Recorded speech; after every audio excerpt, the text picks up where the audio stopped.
Descrit number 2 by Emily Naylor. Hey classmate, thanks ahead of time for your ideas. Let me give you some background information about me and my project. I'm in my 4th year of teaching math, science, and social studies to a bunch of crazy 4th graders. I'm getting my master's in instructional technology and I graduate in May, hopefully. I'm actually taking this course as an elective, so if you see something that needs to be addressed from an instructional design standpoint, please let me know. I definitely have a teacher viewpoint and not necessarily an instructional designer viewpoint, so I welcome all the help that I can get. I wanted to create something that could potentially be used within my classroom. In the spring, Revolutionary War is a huge topic discussed in social studies. Plus, the kids love it, and it's interesting. Thus my reasoning for choosing it for this project. My idea is to create online content that can be used as an overall review to the unit. It is a lot of information to learn, so this would be a way to study and review in a fun way. Last week, we were only required to complete slides with images, but I wanted to go ahead and begin working on my project by turning in slides with images which related to my end project.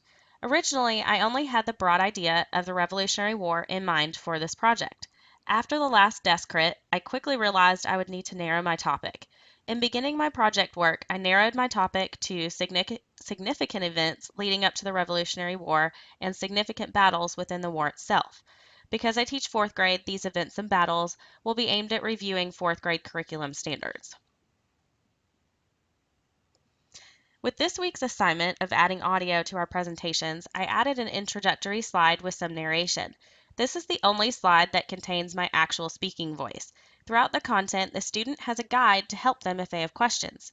Their guide is a minion named George. So the audio throughout the presentation is my voice, however, I changed the pitch to sound more like a minion. Last week was my first attempt at storyline, so I kept most of the default player settings. This week, however, I tried to tweak it more towards my personal preferences. Because this will be used for 4th graders, I decided to take away the menu feature. I think the menu would tempt students to skip ahead and not view the content in its entirety. Taking away the menu visibility will hopefully fix that problem.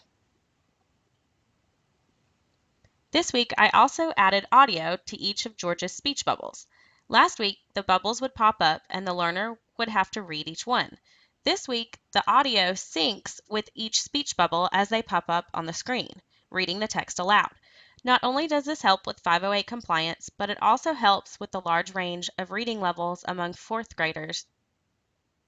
The addition of the audio would help a struggling reader, but it is also helpful to students who may prefer auditory stimulus as opposed to just visual. Another update I experimented with this week was the use of background music. I only added it to my opening slide and on my battles page. It is instrumental and to me sounds ominous and adds an extra engaging element to the slide. I'm contemplating whether to include it on all slides or just the beginning slide. I don't want it to be distracting to the learner, but with kids nowadays, they're used to multitasking and constantly being bombarded by stimulus, so I don't think it would be bothersome. But it is something I'm still thinking about. For now, I'm only using background music in 2 of my opening slides. Right now, I'm picturing my project to end up in 3 tiers: an overall review, interactive quiz, and simulation. The beginning portion of my project will be an overall review, including videos and other interactive elements. Once the learner has participated in the overall review, I want them to take a quiz to see how much they have learned and retained. The last element I'm hoping to include is some type of simulation where the learner will choose a character and the actions they take. Initially, I'm thinking the learner will choose to either be a redcoat soldier or a patriot as their character. They will then make decisions within a battle or some other type of decision-making situation. I'm definitely still working on the overall design of these last few elements, but I like the direction it's going.